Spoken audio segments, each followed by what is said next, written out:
Good morning to all.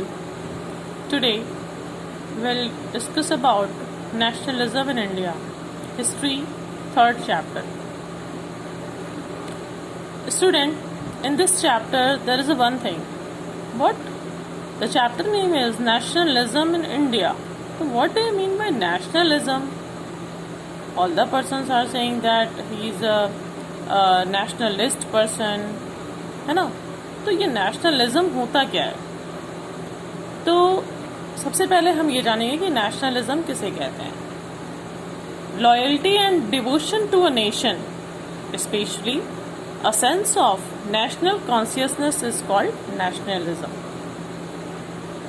अगर हम हिंदी में बात करें कि नेशनलिज्म की एक बहुत ही इजी सी डेफिनेशन क्या होगी, तो हम ये देखते हैं कि सारे लोगों की, यानी एक देश के सारे लोगों की भावना जो है, जब वो अपने देश के प्रति एक हो जाए, उसे हम नेशनलिज्म कहेंगे. क्या कहेंगे? Nationalism. Now in this chapter we will talk about British rule से पहले India was one of the developed nation. पूरे वर्ल्ड इकोनॉमी में इंडिया का 25 to 30% शेयर होता था. ये वो टाइम था जब गोलकोंडा एम्पायर, मौर्य एम्पायर थे. 16th सेंचुरी में मुगल और मराठास ने रूल किए. फिर जैसे जैसे इंडिया के जो है रूलर्स बढ़ने लगे, वैसे वैसे फॉरेन कंट्री ने इंडिया में एंटर करना शुरू कर दिया. जैसे जैसे इंडिया में, मीन्स कहने का मतलब ये कि जैसे जैसे इंडिया में ट्रेड्स बढ़ने लगे, वैसे वैसे अब फॉरेन कंट्री ने भी एंटर करना शुरू कर दिया. और जैसे उन्होंने फ्रांस पे रूल किया था ब्रिटिशर्स ने, वैसे ही वो 1600 में ईस्ट इंडिया कंपनी के थ्रू ब्रिटिशर्स इंडिया में आए और उन्होंने यहाँ पे आकर के रूल करना स्टार्ट कर दिया.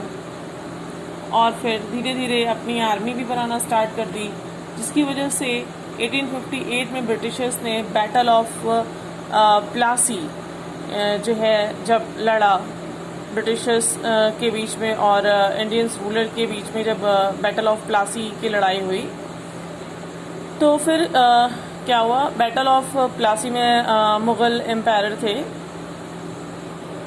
बैटल ऑफ प्लासी 1757 में हुआ था. लेकिन उसी के बाद क्या हुआ कि ब्रिटिशर्स ने धीरे धीरे अपना रूल करना स्टार्ट कर दिया. Now we will talk about the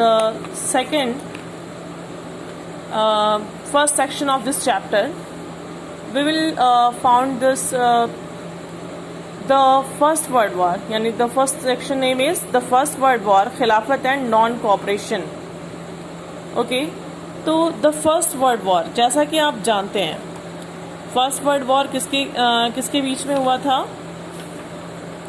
तो जो फर्स्ट वर्ल्ड वॉर है हमारा, वो जो है आपको अच्छे तरीके से पता है कि when the world war was broke out, you know the India was British colony.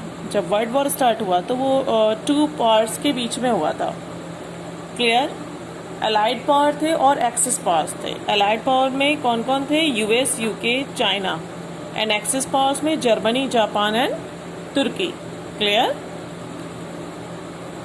Then ये इस यानी पेज नंबर एनसीईआरटी के पेज नंबर 54 पे देखिए, ये जो सेकंड पैराग्राफ है, first of all the war started a new economic and political situation. This is the very important paragraph. Second paragraph is a very important paragraph. Just underline this, whatever I am saying to you. First of all, above the second paragraph, write the question. The question is, state the implications of First World War. Note down it. State the implications of First World War on India's freedom struggle. और इस question को और कैसे पूछा जा सकता है? इस क्वेश्चन को ऐसे भी पूछा जा सकता है, how the post the first world war scenario in India was responsible in instigating the anti-British feeling among Indians?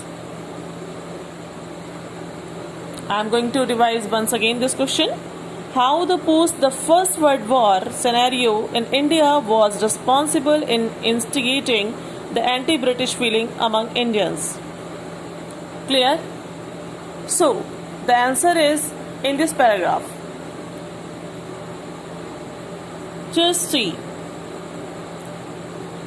The war created a new economic and political situation all around the world. This is the first line. What? The war created a new economic and political situation all around the world. And the second line of the answer is what?